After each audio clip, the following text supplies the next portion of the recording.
दोस्तों एक बहुत बड़ी अपडेट सीयूईटी के रिगार्डिंग, जिसके लिए स्टूडेंट्स बहुत ज्यादा परेशान भी हैं, बहुत क्यूरियस भी हैं और उनको समझ नहीं आ रहा कि आगे उनके साथ क्या होने वाला है। खबर है सीयूईटी की। क्या खबर है जी? कि एक हाई पावर कमेटी बनाई गई थी जिसने अपने रिकमेंडेशन यानी अपनी सलाह सरकार को दी कि सीयूईटी कैसा होना चाहिए और जो एडमिशन प्रोसेस है उसमें क्या चेंजेस होने चाहिए। उन्हीं चेंजेस में से कुछ चेंजेस, जो बड़े चेंजेस हैं वो ये हैं। उनमें जो सबसे पहला, उस पर मैं सबसे पहले बात करने वाला हूं, वो है कोचिंग कल्चर को खत्म करना है। और मुझे इससे बड़ी अजीब बात कुछ नहीं लगती। क्या कह रहे हो आप कोचिंग कल्चर खत्म करोगे? कैसे करोगे कोचिंग कल्चर खत्म? कोचिंग कल्चर खत्म करने का सबसे आसान तरीका है कि अपने स्कूल्स का इंफ्रास्ट्रक्चर सही करो। आप कोचिंग बच्चे को क्यों भेजते हो? हम सब जानते हैं, बच्चा कोई भी स्टूडेंट अगर सीयूईटी के लिए कोचिंग ले रहा है, 10th क्लास के लिए कोचिंग ले रहा है, 12th क्लास के लिए कोचिंग ले रहा है, तो क्यों ले रहा है?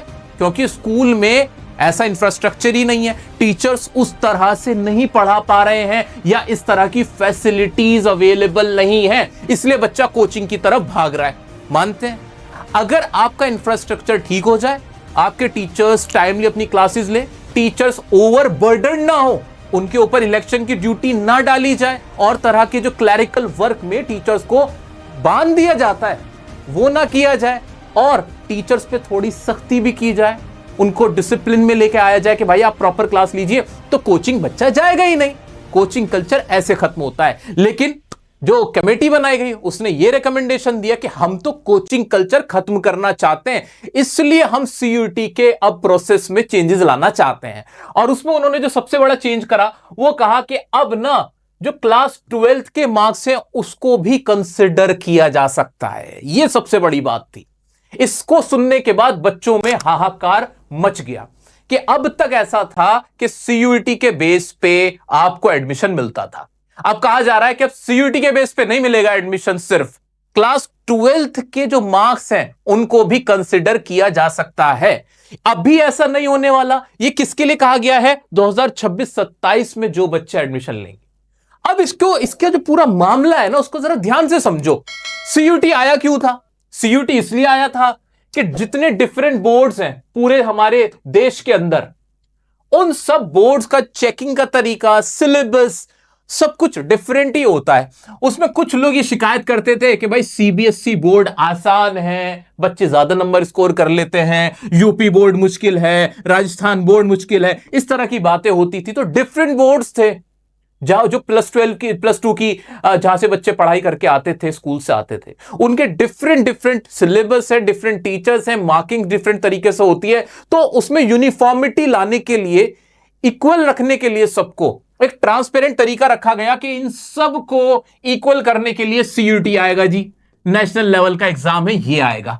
ये लाया गया था, इसलिए ये आया था। लेकिन इसमें सबसे बड़ा फॉल्ट जानते हैं क्या था? मैं शुरुआत से ही कहता हुआ आया हूं कि सीयूईटी ना अपने आप में ही इसमें प्रॉब्लम है। प्रॉब्लम इसके सिलेबस में थी यार। प्रॉब्लम क्या थी? सिलेबस में। जो भी बच्चे अभी क्लास 10th में, 12th में या सीयूईटी देने वाले हैं या दे चुके हैं, वो भी समझेंगे इस प्रॉब्लम को। प्रॉब्लम ये कि सीयूईटी के सिलेबस में जो मैंडेटरी सब्जेक्ट एक कर दिया गया वो था आपका रीजनिंग का, जिसे गेट का सब्जेक्ट बोल देते हैं, जनरल एप्टीट्यूड टेस्ट। रीजनिंग जो उसके अंदर डाल दी गई, मैथ एक तरह की उसके अंदर डाल दी गई। अब वो बच्चे जो कि आर्ट्स स्ट्रीम के थे, भाई क्लास 10th में मैथ से ही तो भाग रहे थे वो, अब उन्हें मैंडेटरी कर दिया गया कि कुछ कॉलेज में, कुछ कोर्सेज में एडमिशन लेने के लिए गेट मैंडेटरी मानते हैं। अब उन्हें उसके लिए पढ़ना पड़ रहा है। कोचिंग तो सर आप खुद भेज रहे हो, कोचिंग तो आप भेज रहे हो, आपने सिस्टम ही ऐसा बनाया हुआ है, कोचिंग बच्चे को लेनी पड़ेगी। भाई उसने 2 साल 10th क्लास के बाद रीजनिंग, मैथ, इन सब से उसका कोई लेना देना नहीं था, कोई ताल्लुक नहीं था। लेकिन आपने कहा नहीं, तुम्हें प्रैक्टिकल सब्जेक्ट जो होते हैं वो पढ़ने पड़ेंगे, तुम्हें ये करना पड़ेगा। वो पढ़ के आ रहा है हिस्ट्री, वो पढ़ के आ रहा है ज्योग्राफी, इकोनॉमिक्स, इस तरह के सब्जेक्ट, और तुमने उसको कहा कि नहीं, तुम्हें रीजनिंग भी पढ़नी होगी, थोड़ा सा मैथ भी आना चाहिए। ये सब तुमने उसको फंसा डाला। अब वो कोचिंग भाग रहा है ना। रीजनिंग, चलो मैं बोलता हूं कि मैथ नहीं है, चलो रीजनिंग मैथ नहीं है, आप कह सकते हैं for the sake of argument.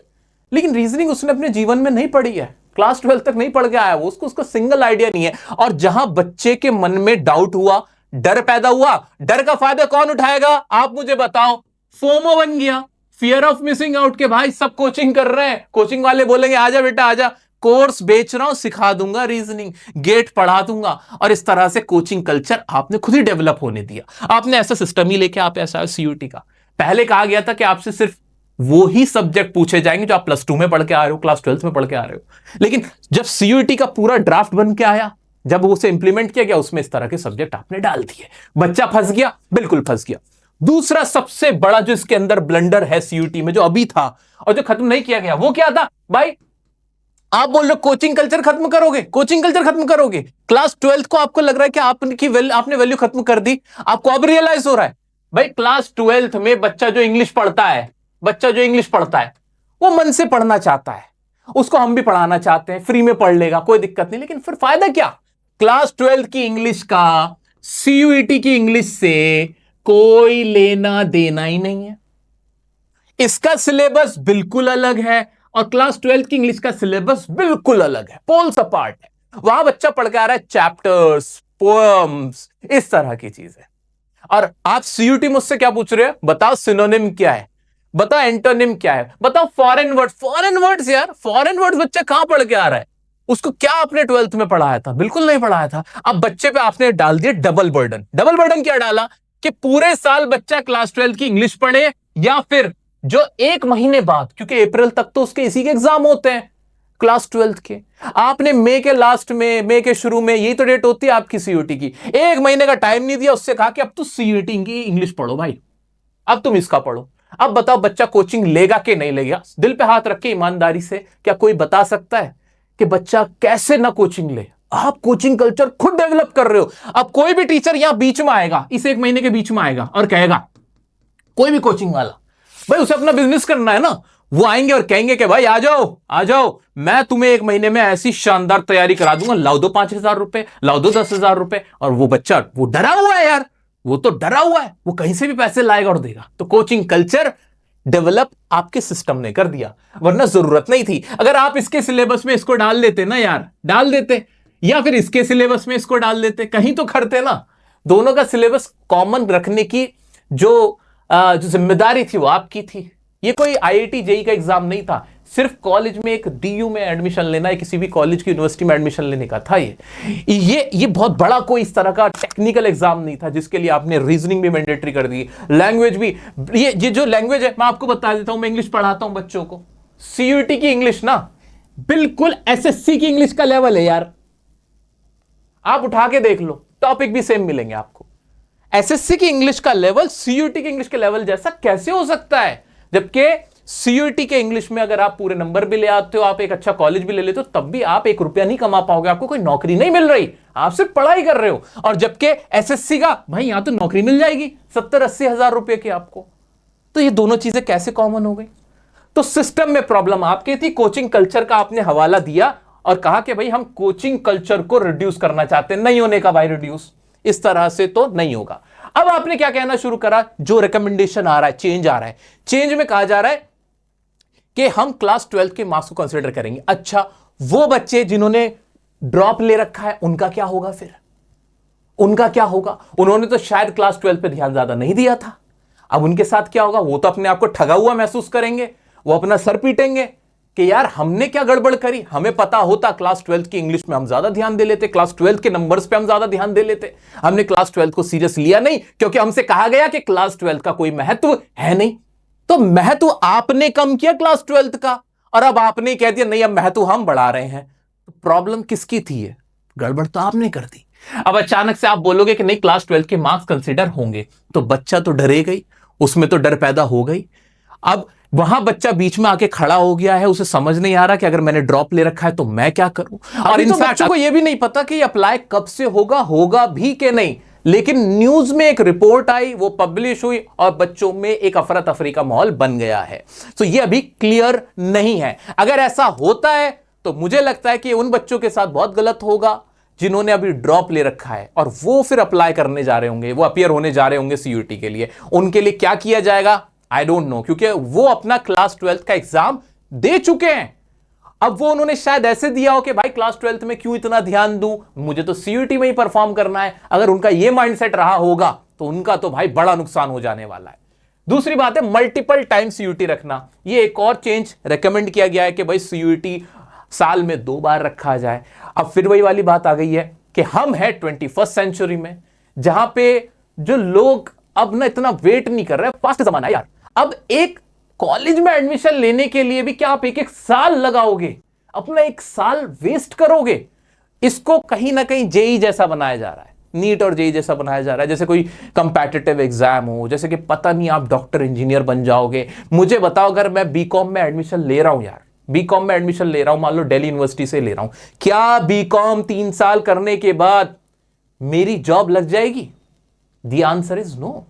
इतना रेप्यूटेड एग्जाम नहीं है सीयूईटी का जिसके लिए हम बच्चों को एनकरेज करें कि आप अपने 6 महीने बर्बाद करो, आप ड्रॉप लो। ये ड्रॉप लेने वाले जो लोग होंगे जो कहते हैं आपसे कि ड्रॉप ले लो, मैं मानता हूं वो आपका भला नहीं चाहते।